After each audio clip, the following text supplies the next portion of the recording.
And here we go. 10, 9, 8, 7. RS-25 engines lit. 4, 3, 2, 1. Booster ignition. And liftoff. The crew of Artemis II now bound for the moon. Humanity's next great voyage begins. It was absolutely epic. A scene for the ages. Yesterday, April 1st, 4 astronauts left Earth and did something no person has done in over a half a century. They are literally flying to the moon. Commander Reed Wiseman, pilot Victor Glover, mission specialist Christina Koch, and Canadian astronaut Jeremy Hansen strapped into NASA's Orion capsule atop a 322-foot Space Launch System rocket at Kennedy Space Center. The first crewed lunar mission since Apollo 17 in 1972.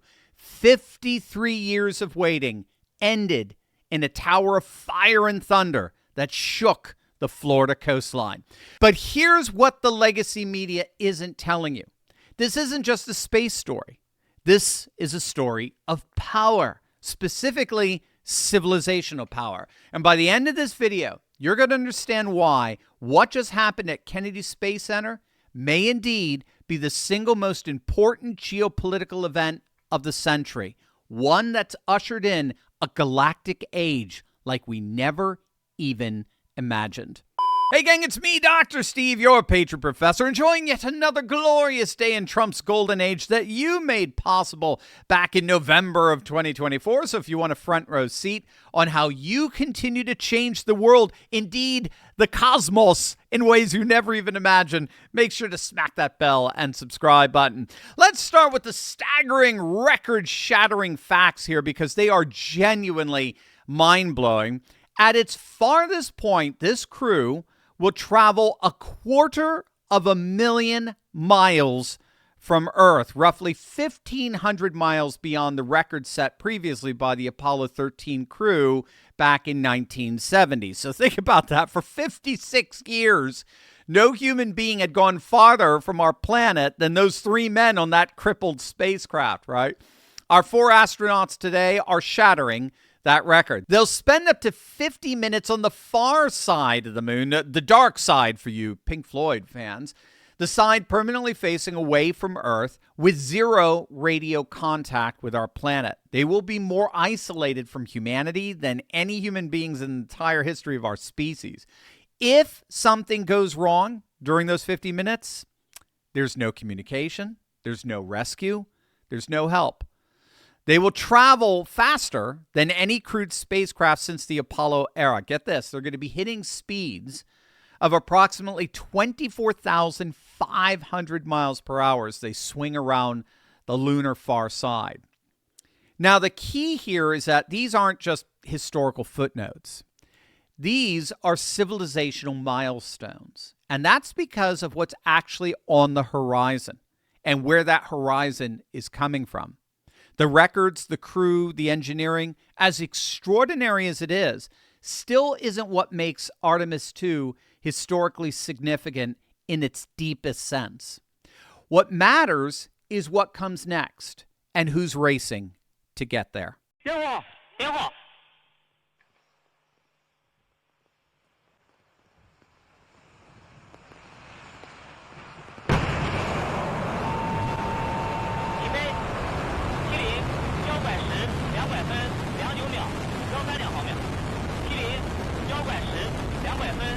In just a few months, China's Chang'e 7 mission is targeting the exact same lunar destination, the south pole of the moon, specifically the rim of Shackleton Crater, where NASA is planning to build its permanent Artemis base.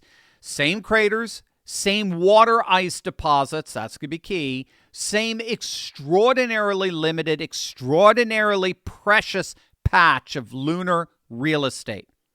So why, you may ask, does the lunar South Pole matter so much here? What's there that has the world's 2 major superpowers so determined to explore it? Well, in short, it's because that's where, as I noted, the water ice is. Water in space isn't just drinking water. What you have to get is that water in space is rocket fuel. You split water molecules into hydrogen and oxygen, and you got propellant. Water ice at the lunar South Pole, when split into hydrogen and oxygen through electrolysis, provides deuterium, a heavy hydrogen isotope that serves as fuel for nuclear fusion reactors currently being developed on Earth. More dramatically, the same solar wind that deposited water ice over however many gazillions of years also saturated the moon's surface with something called helium-3. That's the isotope that enables the cleanest, most powerful fusion reaction known to science, producing no radioactive neutron waste at all. We don't have it on Earth because of our magnetic field, which acts like a shield. It blocks the solar wind and thus prevents helium-3 from forming on Earth's surface. So helium-3 only exists in outer space, particularly on the moon. And so here's the key. Whoever mines the moon's south pole first isn't just winning a space race. They're positioning their civilization to monopolize the fuel source that could power human civilization for literally thousands of years, and it's limitless. Whoever controls the water ice at the lunar South Pole controls the gas station, literally, for the entire inner solar system. From missions to Mars, to the asteroid belt, to the outer planets. This is why the Trump administration rolled out a roughly $20 billion moon base concept, and why the language from NASA leadership was so strikingly different from Apollo-era rhetoric. This time, the stated goal is not, flags and footprints. This time, the goal is to stay. Permanent bases, resource extraction, a sustained human presence on another world. That changes everything. Now, of course, you're never going to get this from the legacy media, and that's because they're too busy fueling America's divide, right? What they try to pass off as neutral reporting often intentionally steers perception instead of surfacing all the facts. Now, the good news is that millions are finally realizing that our legacy media is broken. But then the question is, where do you turn? Where do you get your news? Well, luckily, there's a solution. It helps you see what's being emphasized, ignored, or spun. Ground News pulls headlines from over 50,000 news sources and makes it easier to understand what's actually happening. You can see the political bias of each outlet, insights like reliability, outlet ownership, and how coverage breaks down across the spectrum. That's why over 1 million people have downloaded Ground News. Check it out for yourself at ground.news/Steve. Now, my favorite feature is the blind spot feed. It shows you which stories are blowing up on one side of the aisle but barely mentioned on the other. I mean, it's the clearest way to see media bias in action. So, for example, here's a story that the left is completely ignoring. It's on Congress launching an investigation into the massive fraud that appears to have infested California's hospice program. That's guaranteed to destroy Gavin Newsom's political career. Now, of course, the right, we have our blind spots too, for sure, but now you'll know. With every story, Ground News shows you the entire spectrum of who's reporting from left, right, and center, how reliable each source is, and who owns each outlet. It's everything the corporate press doesn't want you to see. And right now you can get 40% off the Vantage plan, which gives you unlimited access to all the features that I personally use for about $5 per month. Just visit ground.news/Steve, click the link in the description, or scan the QR code. That's ground.news/Steve. Now, many of you know I'm researching a new book called The Civcosm that explores the rising civilizational cosmocracy that is the new political order that's already becoming more and more evident, particularly with the war in Iran and with this Artemis II mission and the Chinese counterpart launching in just a couple of months.